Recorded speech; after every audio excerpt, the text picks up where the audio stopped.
Welcome back to the YouTube channel Mawani Cameras and good morning. Matsubanji konsekumele moli. Nkhani ya Jomo yavuta, right? Nkhani ya Jomo yavuta. Kuvuta kucho kuti ena kuti pa 6 May akuyenda ndithu kupanga mademo ku Blantyre kuti Jomo atule pansi udindo. So pagawikana mademo awiri. Ena kuti Jomo alakwitsa, ena kuti Jomo sanalakwitsa. I mean, it's a little bit confusing. So anyway, by the way, Jomo Dzulanguru sapepa chipepa jongo nena kuti basi wapepesa. Koma I believe, I trust, I believe kwenda kuti Jomo yo wangobanga for the sake of I mean public demand. I mean for me ankakamiza ora say hayi ngobe kuti zithi basi ngopepesa basi ngasepa ja masiku ano ngani ndi kwangopepesa zimakhaza trapali pompaje. So ndizimzoti zovutula right kuti uzimvetsetsete kuti pene pazakhala banji Jomoyi kodi iniyo mulimbalita mulimbali ya Jomo mulimbalita kuti okay ndifanda kupasani kuti maganizo anga sindikuuza kuti Jomo alakwitsa kapena sanalakwitse koma ndifanda kupasani mbali ina yakeso. Okay, sometimes uzamuone 6. Okay, 6 iwe wakhala kunoku kumona ngati 6. Okay, amene wakhala mbali ya ukokoko opposite iweyo amona kuti ndi 9. Timvane pamenepo timvane ndifuka point ayikuli palipo pamenepo. So ine ndili kuno ndikuona 6, iwe uli kumeneko ukuona 9. So kwako akupanga yonchi wakupanga yonchi 6 imene manziwa 6 9. So tambo kangana hayi uyu ndi 6 hayi uyu ndi 9 uyu ndi 6 uyu ndi 9 uyu ndi 6 uyu ndi 9 mbako thebwera bwanji uyu ndi 6 uyu ndi 9 uyu ndi 6 uyu ndi 9. Come on, no. Sometimes it's just a little bit simple. Okay, how simple is this?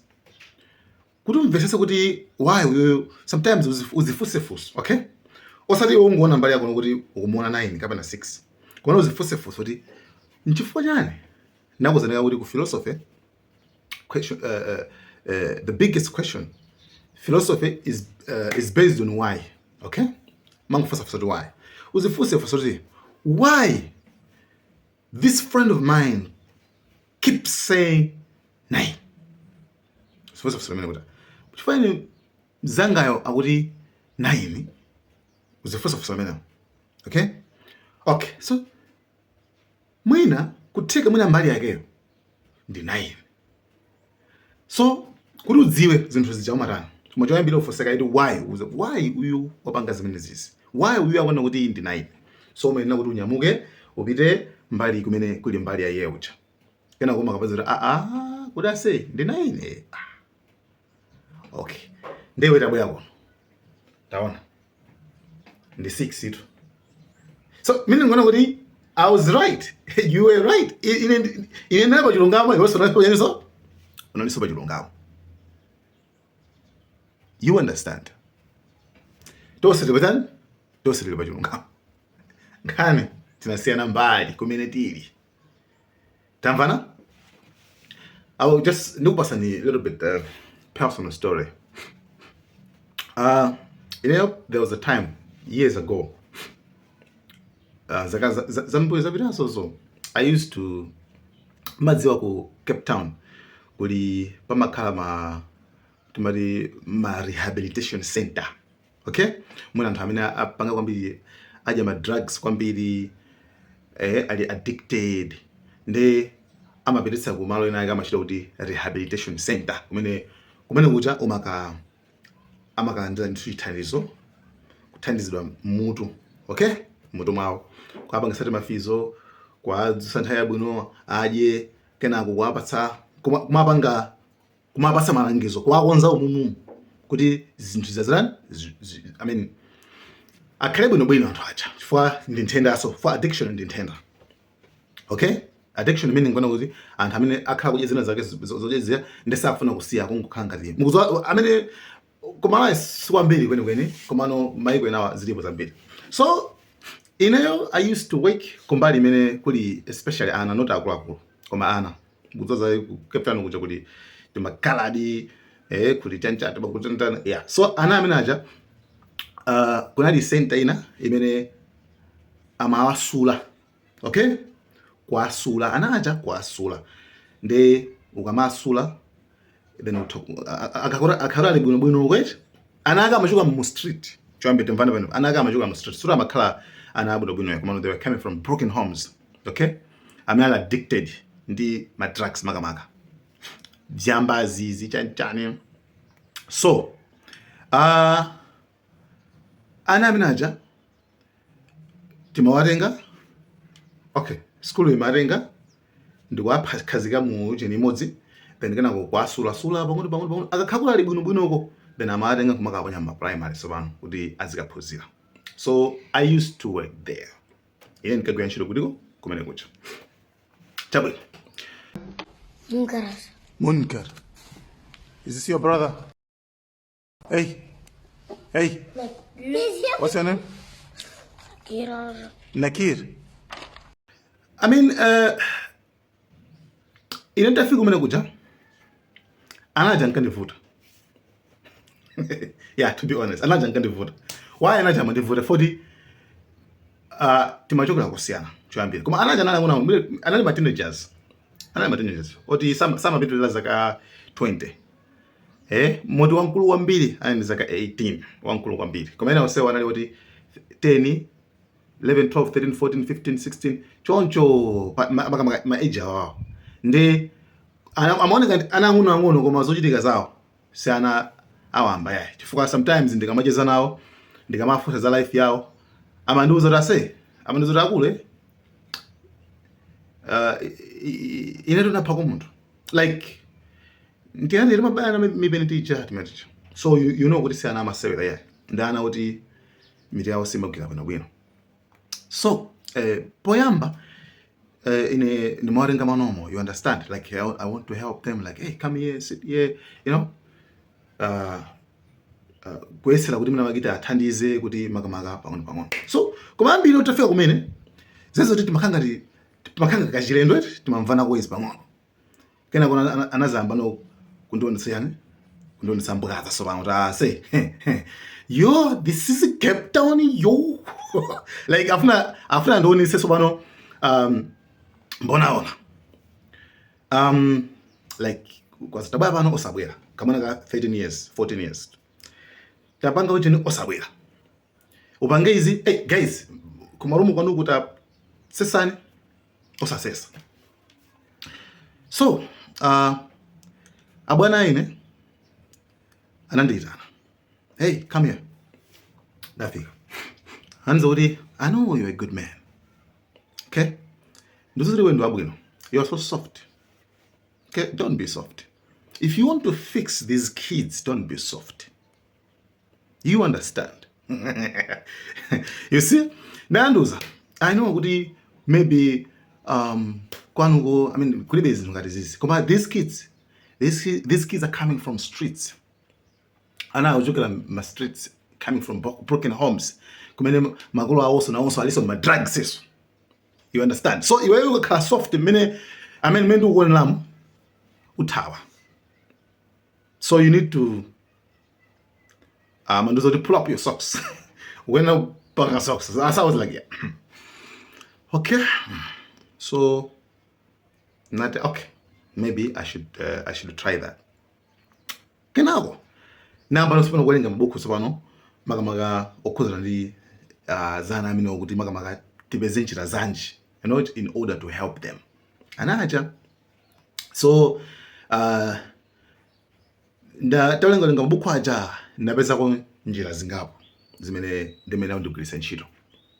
So njira yambirira ndi inaliona kuti pakhale a good communication. Okay? Pakhale good communication. Pakhale communication yabwino ine ndi anacha choyambira chikhaji mene chosho. Okay? Kumano good communication imene iyi nkati mwa game muli zinthu zitatu. One, ndimanena kuti ndikhale loud and clear ndikafuna chinthu ndichiyankhule mumveka bwino osati zozemba chana ndiyankhule mwa direct akuluakulu ndikufuna kuti tonse apa tinyamuke tipite ku marumu tikakonze kumene kujako amene makangaudi machanchano mwakachosachotse. Okay, lola ndikiriya choyambira chimene chocho ndingowafotokozera moti mumveke kuti alisamve bwinobwino. So number 2, ngati njira imene iyi right sinagwire, I have to shout. Ndikuenda kukalipira.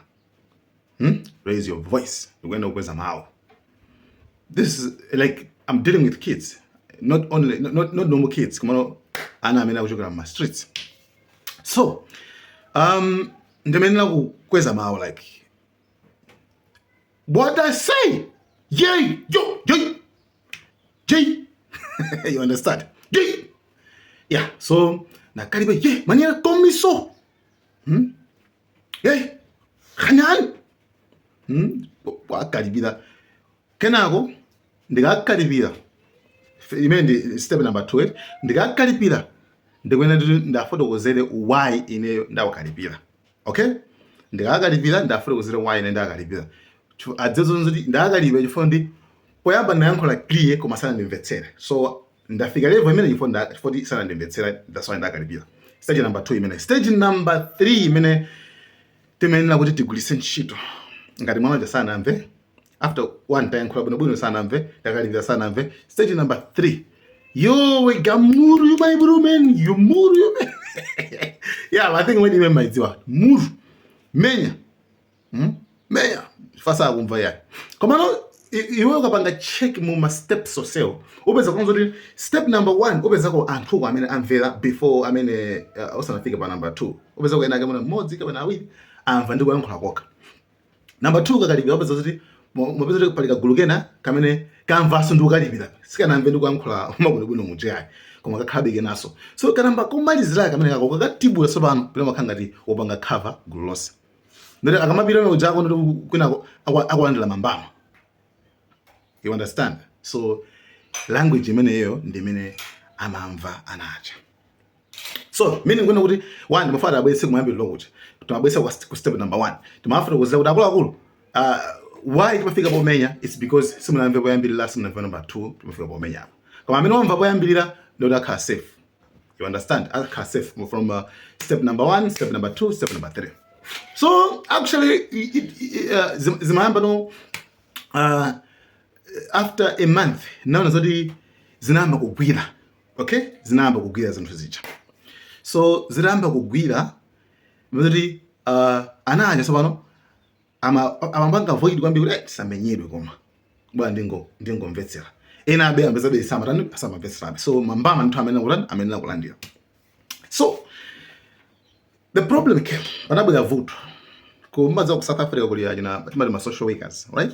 Ma social workers madziwa ena amene simukwazi bona amakhala kuvuta kwambiri. Ma social workers amabwera kunyumba, ambwera maskulu, ambwera machamba, kuna kuti kose amabwera ma social workers.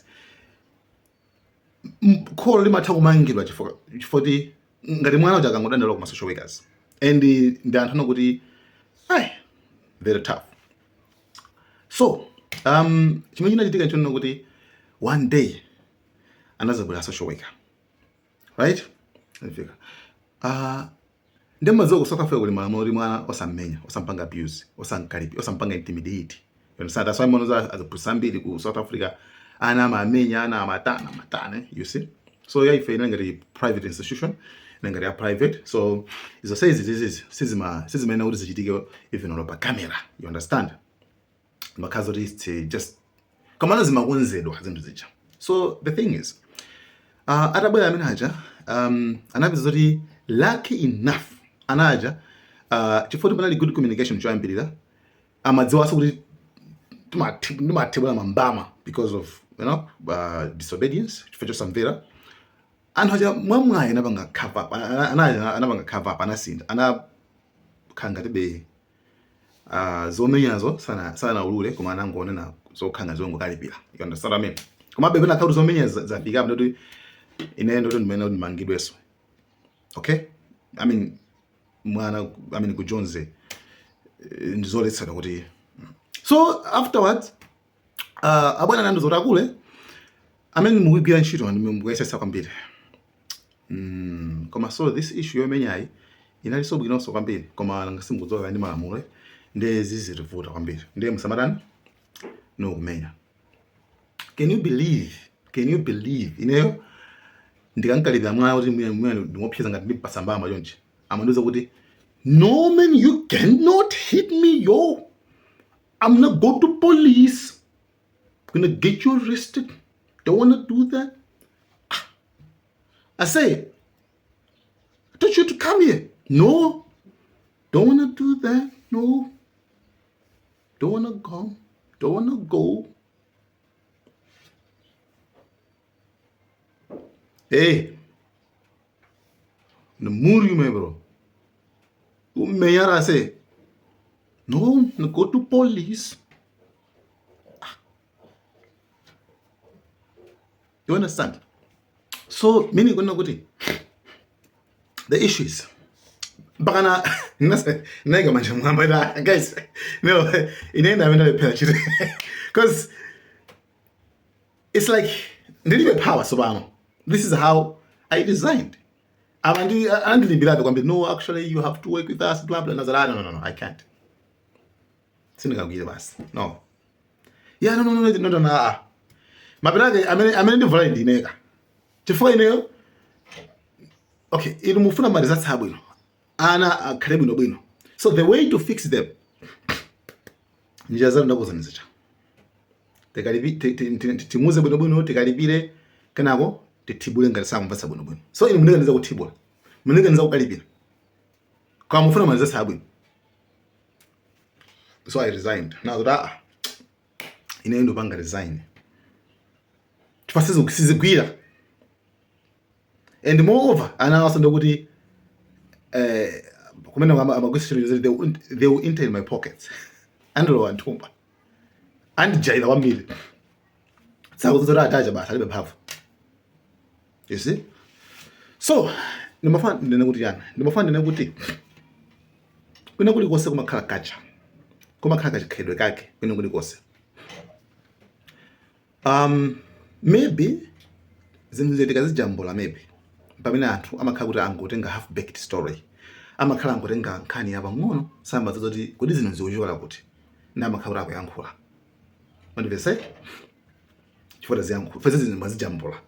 Leza pita kudziko ndiye kudziko kuja zangopita image yomenya yokhaya koma no pasipa sakuziti panachitika chani zoti pene pachapo zoti nkhani ya Jomo panali ena anamenyedwa ku school nkulandidwa phone anthu sakudziwa zoti panabedwa phone anthu sakuyang'ana zimene zonse zoti anthu akuphedwa anthu sakuyang'ana zimene zonse zimene akuyang'ana anthu zoti Jomo wathibulana makofi.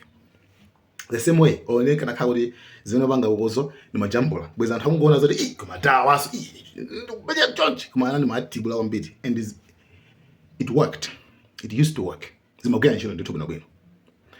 Ku police amatibula. You understand? Ku police amaponda kuja. Okay? Police amaponda kwambiri. Koma sanga jambule. Kula jambule tibira misewa. Hey, polisi banji mbwa. Kama yeye waje mafuna beza information. Kuchichika chani. Adawa ati say. Kintu cyo abaso nabe. Ay ku polisi amaponda kwako. Uli nkhaza. So, Jomo anali street kid. Jomo amapanga understand language ya mu street. Jomo amapanga understand. The fact azungwa nankhula maono send a thief to catch a thief. You understand?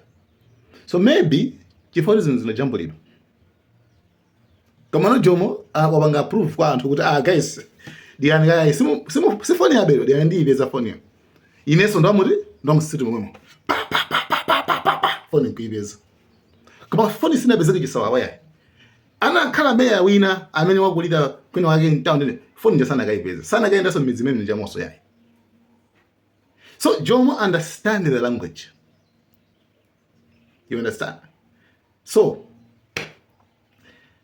anyway, sinofande kambeza kwambiri za Jomo alakwisa pa magulu awiri. Jomo alakwisa, Jomo sana alakwise. Komano, example nakupa sana. 9-6. wina waima kuno, wina waima uku, wina akona 9, wina akona 6.